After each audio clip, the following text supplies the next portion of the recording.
Ninawasalimu alasiri ya leo katika jina la Yesu Kristo, mahali popote mlipo na mahali popote mnaponitazama siku hii ya leo. Namshukuru Bwana sana kwa sababu amenihifadhi na amenilinda tangu siku ya Jumapili tulipokuwa kwenye ibada ya Jumapili, na siku ya leo ni siku ya ushirika, na Mwenyezi Mungu ametujalia na ametupa neema yake na ametuwezesha kuja katika mahali hapa tukaweze kutafakari na kuliwaza juu ya neno la Mungu. Na ninatumaini mahali ulipo wewe unayelifuatilia neno la Mungu, natumai mahali ulipo nawe mzima. Bwana amekulinda, Bwana amekuhifadhi, na ninamshukuru Bwana kwa hayo ambayo ametutendea, na ni asante sana. Ili tukaweze kuanza ibada yetu ya siku ya leo, tutaanza kwa neno la maombi, kisha tuweze kuendelea na neno la Mungu siku hii ya leo. Na mahali ulipo, hebu na tumuombe Bwana. Mwenyezi Mungu, katika jina la Yesu Kristo, tuko mbele zako alasiri ya leo tukiwa na sifa na shukrani ndani ya mioyo yetu, kwa sababu Bwana umetuhifadhi na umetulinda tangu siku ya Jumapili tulipokuwa kwenye ibada ya Jumapili. Bwana umekuwa msaada wa karibu, Bwana umeandamana pamoja nasi, Bwana umetuponya mwili na roho, Bwana umetulinda, umezingira maisha yetu. Tunasema ni asanti kwa sababu hakuna Mungu kama wewe. Pokea sifa zetu katika jina la Yesu. Asante kwa nafasi hii njema Bwana umetupatia ili tukaweze kusimama mbele yako, tukaweze kunyenyekea mbele zako, tukaweze kukuomba ewe Bwana, na tukaweze kutafakari juu ya neno lako. Bwana tubariki, bariki mtazamaji wangu katika jina la Yesu. Wale wanaonitazama wakiwa manyumbani, Bwana ninawaombea neema, ninawaombea baraka katika jina la Yesu. Wale wanaonitazama wakiwa kazini na wakiwa katika sehemu zao za biashara, naomba Bwana wa mabwana ukawainue, ukawatendee mema katika jina la Yesu. Ninanena baraka juu ya biashara zao, ninanena baraka juu ya kazi zao katika jina la Yesu Kristo, ili Bwana wa mabwana ukazidi kuwafariji na kuwainua na kuwatenda mema katika jina la Yesu. Asante Bwana wa majeshi, tunazidi kuweka nchi yetu mikononi mwako, ili Bwana wa majeshi ukaendelea kuponya nchi yetu, ukaendelea Bwana kutuinua na kututendea mema, kwa sababu tumaini letu lote tumeliweka mbele zako, na tunaamini kwamba umesikia maombi yetu. Utalibariki neno lako la siku ya leo, utabariki watazamaji wangu wote, nami mtumishi wako Bwana ninaposimama nikanene neno lako, ukaniongoze pia ukanibariki, na ni katika jina la Yesu Kristo Bwana na Mkombozi nimeomba, na zote tuseme amen. Siku ya leo ni siku njema kama vile nimetangulia kusema, kwa maana Mungu ametujalia, ametupa nafasi hii tukaweze kukutana mahali hapa ili tukaweze kutafakari juu ya neno la Mungu. Siku ya leo nataka kunena juu ya kumtafuta Bwana madamu anapopatikana. Hivyo ndivyo maandiko yanavyotufundisha, na ningetaka andiko hilo likaweze kutuongoza katika ushirika wetu wa siku ya leo. Na nitasoma kitabu cha Mungu kwenye kitabu cha Isaya au Isaia, nisome 55. Kitabu cha Isaia mlango wa 55 tukianzia mstari wa 6. Kitabu cha Isaia mlango wa 55 na mstari wake wa 6, na nitasoma katika jina la Yesu. Mtafuteni Bwana madamu anapatikana, mwiteni madamu yu karibu. Mtu mbaya na aache njia yake, na mtu asiye haki aache mawazo yake, na amrudie Bwana, naye atamrehemu, na arejee kwa Mungu wetu, naye atamsamehe kabisa. Hilo ndilo andiko litakalotuongoza kwenye ushirika wetu wa siku ya leo, na maandiko yanasema ya kwamba mtafuteni Bwana madamu anapatikana, mwiteni madamu yu karibu. Mtu mbaya na aache njia yake, na mtu asiye haki aache mawazo yake, na amrudie Bwana, naye atamrehemu. Nataka kusema ya kwamba wakati kama huu nchi yetu na dunia yote ilishikwa na janga hili la corona. Watu wengi mioyo yao ilididimia. Mioyo ya watu wengi wamekuwa katika hali ya kujiona kana kwamba wamelemewa. Watu wengi wamekuwa katika hali ya kutafakari na kuwaza kana kwamba Bwana yu mbali sana na wao. Lakini siku hii ya leo maandiko yanatuambia ya kwamba mtafuteni Bwana madamu anapopatikana. Ningetaka nikujulisha mpendwa wangu, wewe unayenitazama, wakati huu ndio wakati mzuri sana wa kumtafuta Bwana, kwa maana kuambatana na kulingana na mafundisho ya Biblia yanaonyesha ya kwamba wakati mtu anapopitia katika shida, wakati mtu anapoteswa, wakati mtu anapoingia katika hali ya kulemewa, hapo ndipo Bwana huwa karibu sana. Hapo Bwana ndipo anapopatikana sana. Kwa hivyo nataka kutangaza nikisema ya kwamba wakati huu unaonekana kana kwamba ni wakati mgumu. Wakati huu tunapopitia katika hali ya shida, katika hali ya ugumu wa maisha, hebu nikwambie mtazamaji wangu, hii ni kumaanisha ya kwamba Bwana yu karibu sana. Kwa sababu wale ambao ni wanyonge, wale ambao wako katika shida au katika hali ya kuteswa, Mwenyezi Mungu huwa karibu sana ili aweze kuwainua, aweze kuwasaidia, aweze kuwafariji, aweze kuwapa nguvu. Kwa hivyo kuambatana na neno hili la siku ya leo, huu ndio wakati mzuri sana wa kumtafuta Bwana.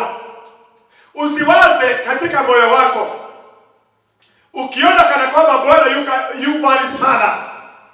Usifikirie ugumu wa maisha umemsukuma Bwana kuwa mbali na wewe. La hasha.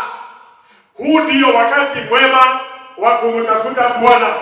Maandiko yametuambia ya kwamba mtafuteni Bwana madamu anapatikana, na mumuite wakati yu karibu. Mpendwa wangu, mtazamaji wangu, ningetaka nikwambie alasiri ya leo, huu ndio wakati mzuri wa kumtafuta Bwana.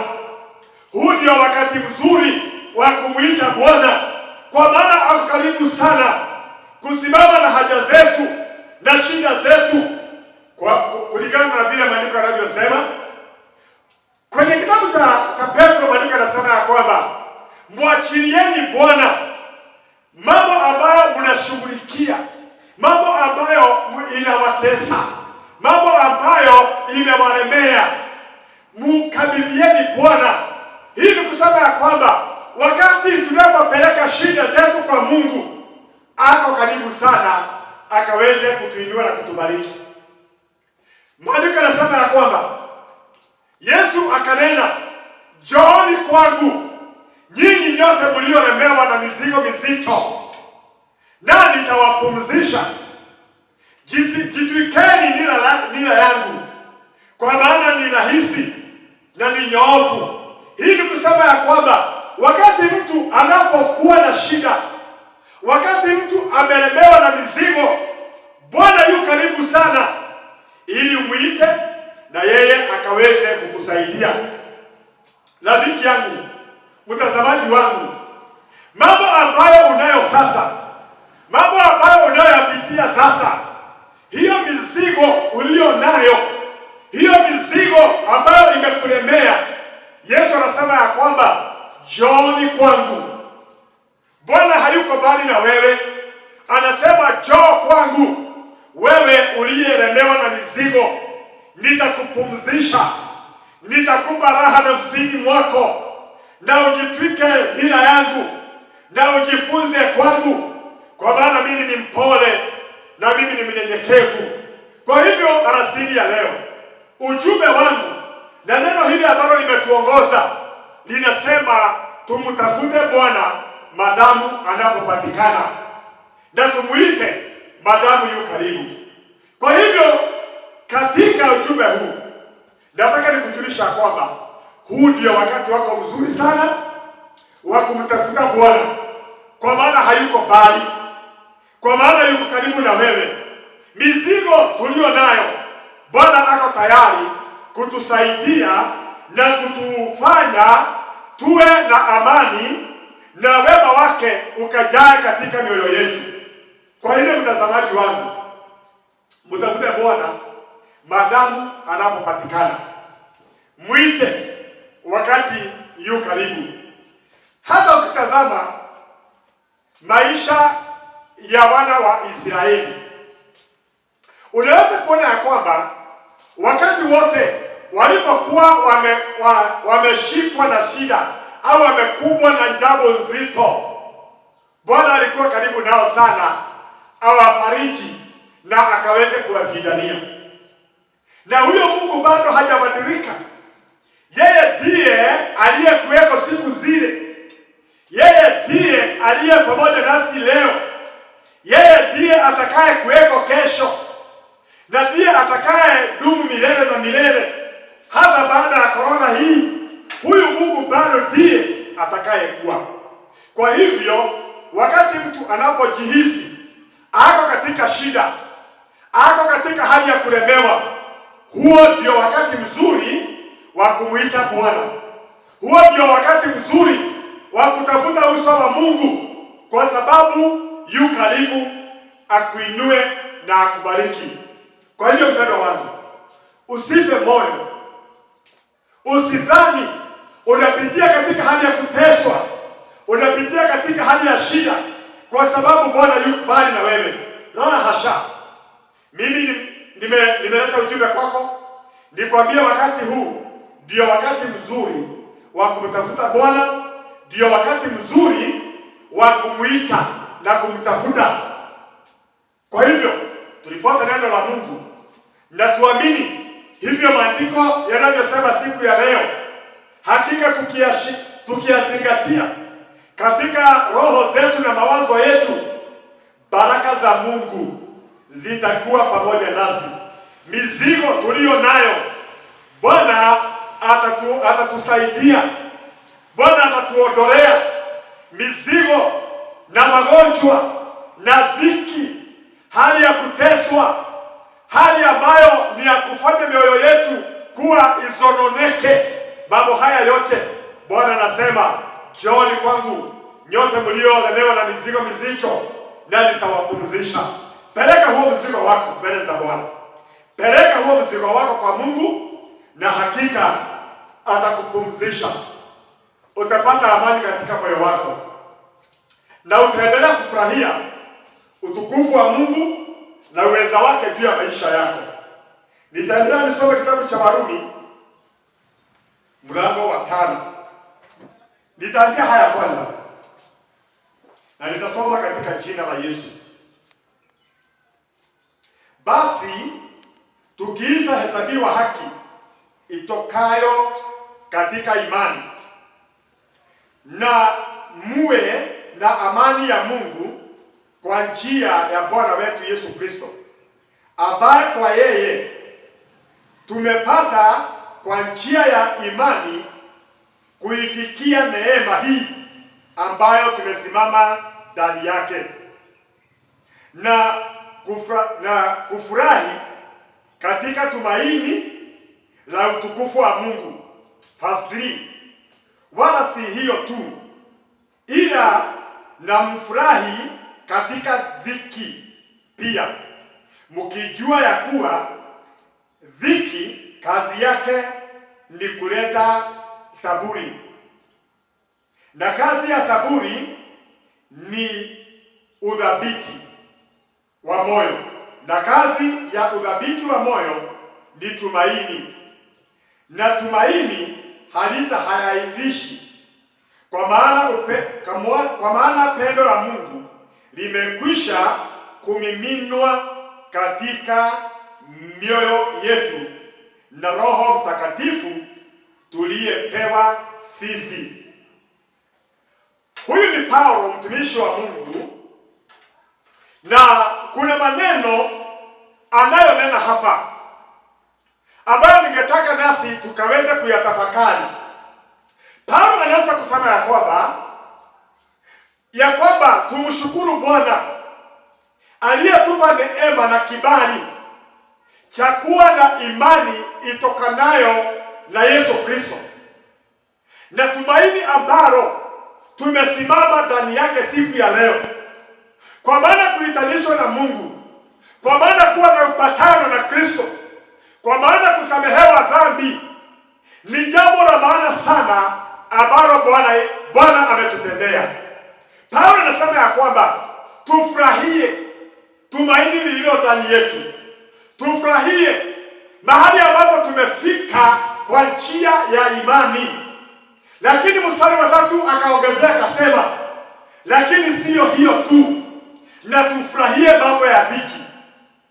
Tufurahie hali ya dhiki, kwa maana dhiki inaleta kazi yake, inaleta saburi.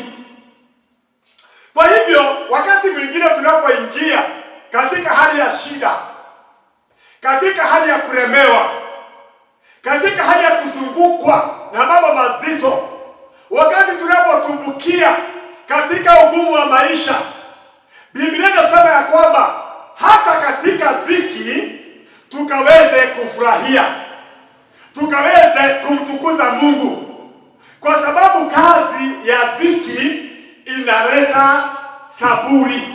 Hivyo ndivyo Biblia imesema. Wacha nirudie tena mstari huu wa 3. Andiko limesema hivi,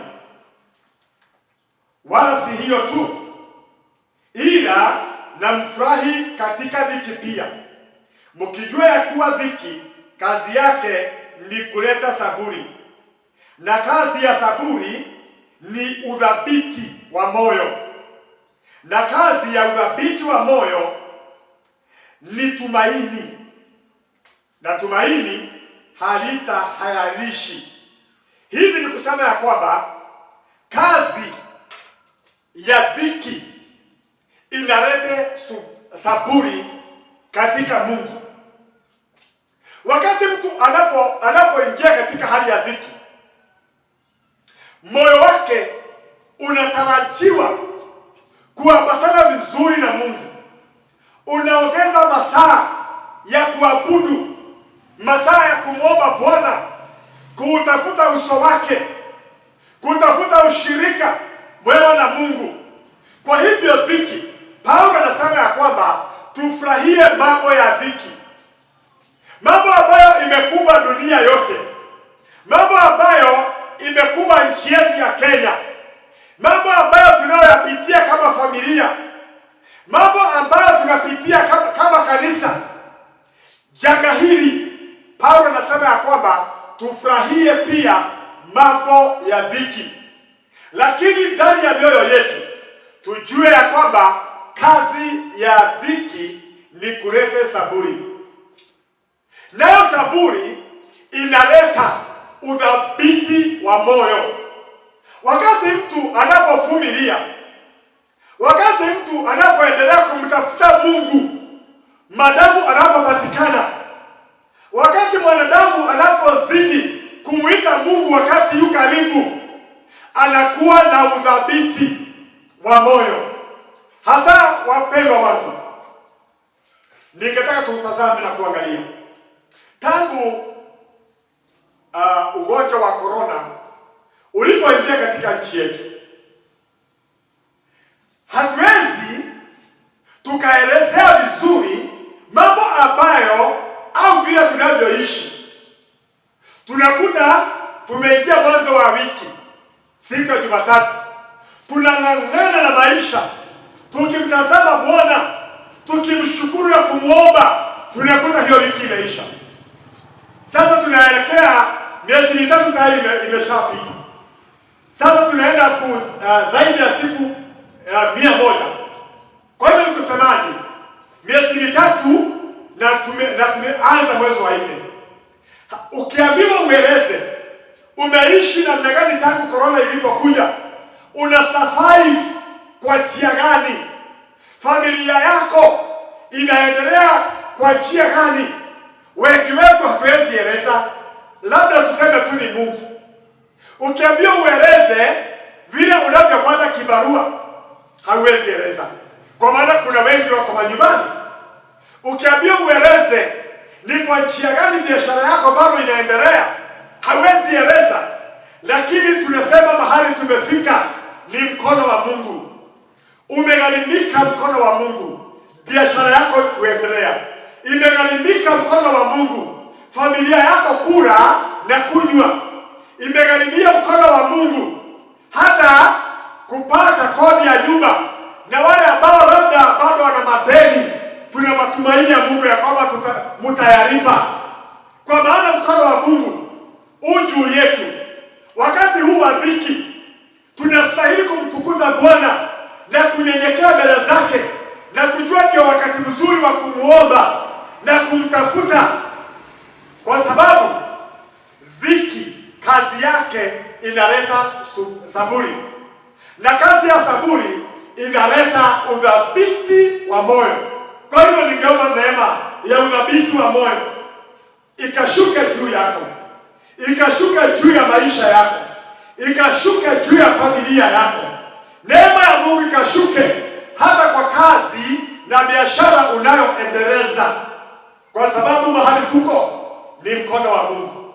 Kwa hivyo tufurahie hata mambo ya vitu, tusiwe saa yote ni kulalamika, tusiwe saa yote ni kujiona kana kwamba tumelemewa sana. Tusijione saa yote ati kwamba mambo yametuzidi. Kuna kitu kimoja, watu wa Mungu hawafikagi mwisho. Watu wa ulimwengu na watu ambao hawana matumaini kwa Mungu ndio wanasema sasa nimefika mwisho, sasa nimegonga jiwe, ati kwamba kutoka pale hawezi endelea mbele. Lakini kwetu waaminio, kwetu sisi watu wa Mungu, hatugongagi jiwe, kwa sababu Bwana yu karibu nasi. Bwana ako tayari kutuongoza. Njia ikifika mwisho, yeye anatuinua kwa mikono yake, anatupeleka refu nyingine. Kwa hivyo mpendwa wangu, usiwe unalalamika siku zote kwa sababu ya shida. Usiwe unalalamika siku zote ukiuliza Mungu alikuwa wapi corona ikiingia Kenya. Usiulize Mungu alikuwa wapi ukifutwa kazi. Usiulize Mungu alikuwa wapi ukiingia katika hali hiyo ya madeni na katika hali hiyo ya kuumia na kuugua moyoni mwako. Mpendwa rafiki yangu, kumbuka neno la Mungu linatufundisha kwamba mtafuteni Bwana. Huu ndio wakati mzuri wa kumtafuta Bwana. Huu ndio wakati mzuri wa kujua ya kwamba Bwana hako mbali na wewe. Nimekuja kukuambia mtafute Bwana madamu anapopatikana, mwiteni madamu yu karibu. Kwa hivyo Paulo anatufundisha akituambia tufurahie tumaini tulilo nalo, tufurahie neema ya Mungu mahali tumefika, kuitwa wana wa Mungu, kushirikishwa katika ufalme wa Mungu. Na sio hiyo tu, tufurahie hata mambo ya dhiki. Kwa hivyo mambo ulio nayo ndugu, mambo ulio nayo wewe dada, nataka nikwambie ya kwamba hata katika hali hiyo mtafute Bwana, mshukuru Bwana, mfurahie Bwana, muite, kwa sababu hayuko mbali na wewe. Kwa hivyo kazi ya dhiki inaleta saburi, na kazi ya saburi inaleta udhabiti wa moyo, na udhabiti wa moyo unaleta tumaini. Na hili tumaini ni lile ambalo mtu akiwa na hili tumaini hawezi akaondoka kwa Mungu kamwe. Na hiyo ndio maandiko Paulo anasema ya kwamba ni nani atakaye tutenga na upendo wa Kristo? Ni nani atakaye tutenganisha na upendo wa Kristo? Anauliza, ni shida? Anasema la hasha. Ni dhiki? Hapana. Ni upanga? Hapana. Ni njaa? Hapana. Kwa hivyo anasema ya kwamba mambo haya yote hayawezi yakatutenganisha na upendo wa Kristo. Rafiki yangu mpendwa, hata wewe mahali ulipo na jambo hilo unalolipitia, usikubali likutenganishe na upendo wa Kristo. Jiulize kama Paulo, ni jambo gani litakalo tutenga na upendo wa Kristo? Ni hilo jambo ambalo limekupata wewe? Hata hilo halistahili. Kwa hivyo mwite Bwana wakati ukaribu, tafute Bwana madamu anapopatikana. Nikisoma kitabu cha mwisho, kwa maana nataka kumalizia ujumbe wangu wa siku ya leo nikiamini ya kwamba tayari ujumbe umeupokea na ujumbe wa Mungu umefika kwako, na tayari neno la Mungu litakubadilisha, litakupa nguvu, litakuhuisha. Hautazimia safarini, utaendelea kumtumainia Bwana na kumwamini, kwa maana yeye ni mwema. Kitabu cha Ufunuo wa Yohana 3, Ufunuo wa Yohana 3, nikisoma mstari wa 10, na nitasoma katika jina la Yesu. Kwa kuwa umelishika neno la saburi na subira yangu, mimi nami nitakulinda utoke katika saa ya kujaribiwa iliyo tayari kuujilia ulimwengu wote, kuwajaribu wakaao juu ya nchi. Maandiko yanasema ya kwamba kwa kuwa umelishika neno la subira yangu, mimi nami nitakulinda utoke katika saa ya kuharibiwa iliyo tayari kuujilia ulimwengu wote, kuwajaribu wakaao juu ya nchi. Andiko hili linaendelea kutuonyesha ya kwamba wakati wa dhiki Bwana huwa karibu sana na watu wake. Bwana huwa karibu sana na wale wamwaminio. Na hiyo ndio maana maandiko yanasema ya kwamba kwa sababu wale wamwaminio Bwana, wale wanaolishika neno la Mungu, wale wanaozingatia neno la subira, neno la kuvumilia, neno la kumtukuza na kumwamini Bwana, naye Bwana atawalinda wakati wa kuteswa, atawalinda saa ya dhiki, saa ya shida. Bwana anasema atawalinda. Hii nataka kuambia kama mpendwa na wewe mtazamaji wangu, wakati huu ndio wakati mzuri sana wa kumtafuta Bwana, kwa maana huu ndio wakati Bwana anaonekana. Huu ndio wakati mzuri wa kumtafuta Mungu au kumuita, kwa sababu sasa hivi yeye yu karibu sana. Na hii ndio maana hata wakati ukiangalia hata kwenye runinga zetu,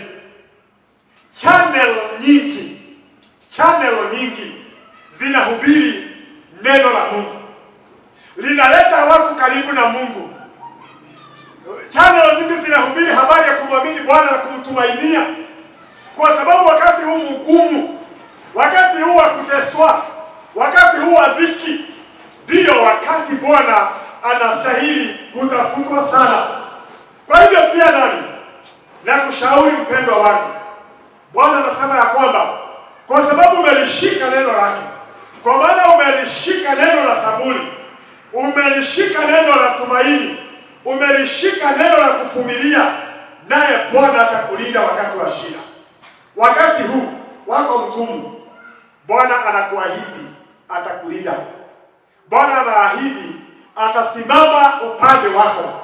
Bwana anakuahidi atakushindania, atakuwa wa upande wako. Na Paulo aliuliza kwamba ikiwa Bwana yu upande wetu, ni nani atakaye kuwa kinyume chetu?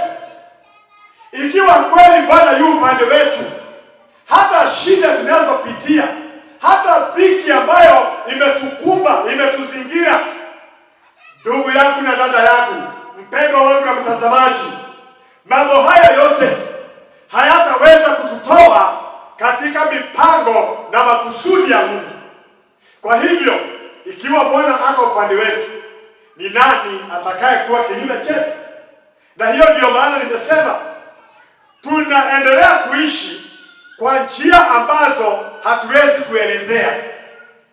Unakuta asubuhi imefika, unaona jioni imefika, Bwana anakukirimia, unapata mkate wa kila siku. Familia yako bado haijalala njaa. Na wale ambao labda wamelala njaa ni siku moja, siku ya pili Bwana kafungua milango. Hii ni kusema ya kwamba Bwana ako tayari sana kutufariji na kutuinua na kusimama nasi na kutusaidia wakati huu wa shida. Roho yako na iwe na nguvu. Roho yako sasa ijawe na tumaini. Roho yako ijawe na hali ya kumwogopa Mungu na kuweka tumaini lako kwake, kwa sababu ametuahidi ya kwamba atatulinda saa ya kujaribiwa, atatulinda saa ya kuteswa, atatulinda wakati wa dhiki, kwa sababu yeye ndiye Jehova. Kwa hivyo jioni hii ya leo au alasiri hii ya leo, nikienda kumalizia ujumbe wangu, ningetaka nikwambia ya kwamba usikae kana kwamba moyo wako umeishiwa na nguvu. Usikubali imani yako ifike mwisho. Usiseme kama watu wasio na tumaini. Wale mara nyingi usema wamefika mwisho, wamegonga jiwe. Sisi tuna Mungu aliye hai. Sisi tuna Mungu anayetupenda. Sisi tuna Mungu anayetuambia tupeleke mizigo yetu kwake na atatupumzisha. Kwa hivyo mpendwa wangu, ujumbe wangu wa siku ya leo ulikuwa mtafute Bwana madamu anapatikana. Mwiteni madamu yu karibu. Na neno hili linatuonyesha kwamba huu ndio wakati mzuri wa kumwita Bwana na kumtafuta. Huu ndio wakati huo. Kwa hivyo, kuwa na nguvu katika moyo wako. Jifariji kwa neno hili la Mungu, ukapate nguvu mpya za kuendelea na safari, kwa sababu Bwana ametuahidi kwamba atasimama nasi wakati wa kuteswa na wakati wa kujaribiwa. Ningetaka kuomba nawe maliza ujumbe wangu wa siku ya leo. Na ikiwa mahali hapo ulipo, na wewe naye nitizama siku ya leo, labda fikira zako zilikuwa zimekuonyesha umefika mwisho, anza kukiri kuanzia sasa ya kwamba huu ndio wakati wa kumtafuta Bwana. Anza kusema moyoni mwako, Bwana yu karibu sana na wewe, akuinue, akufariji, akupe nguvu na akuwezeshe kuendelea na safari hii.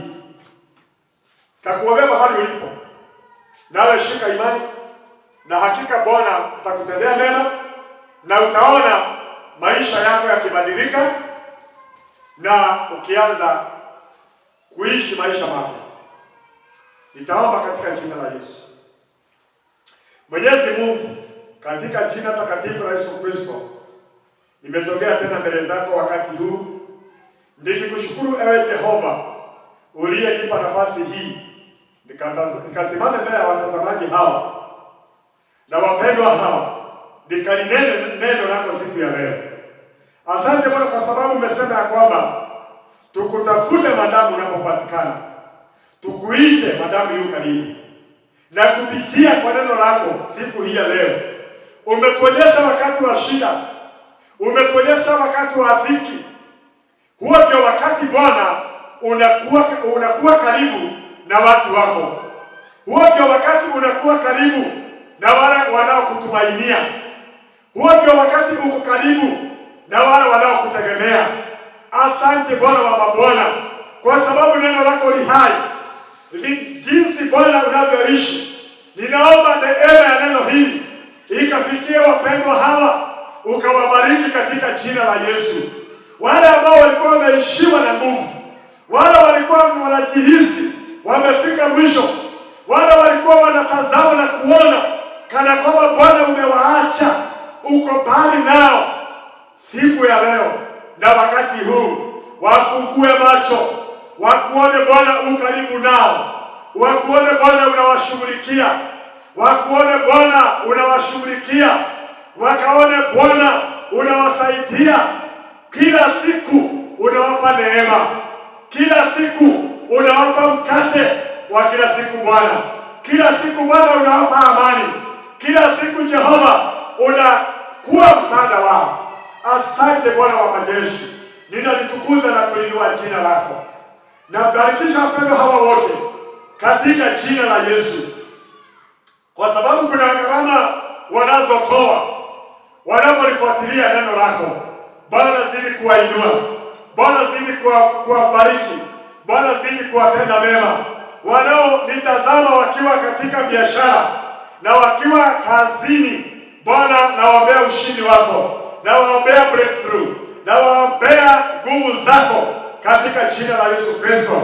Bariki biashara zao, bariki kazi ya mikono yao, bariki familia zao, ili mfalme wa wafalme wakazidi kukufurahia.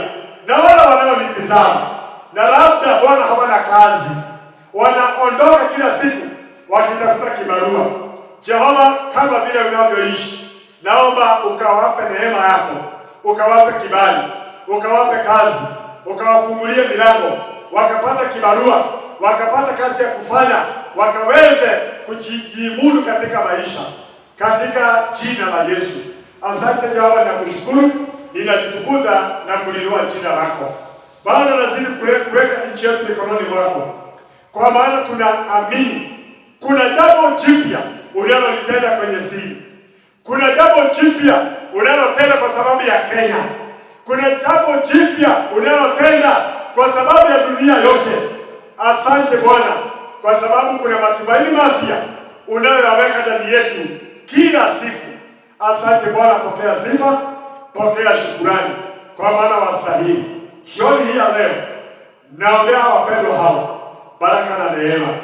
Asante Jehova, pokea sifa na shukurani. Ninasema ni asante kwa maana wastahili. Asante Bwana wa Israeli. Mambo haya yote tunayaweka mikononi mwako, tukiamini kwamba umesikia maombi na dua zetu, na ni katika jina la Yesu Kristo Bwana na mkombozi niliomba na kushukuru, na zote tuseme amen. Amen. Bwana wabariki sana, Bwana awatende mema. Amen. Amen.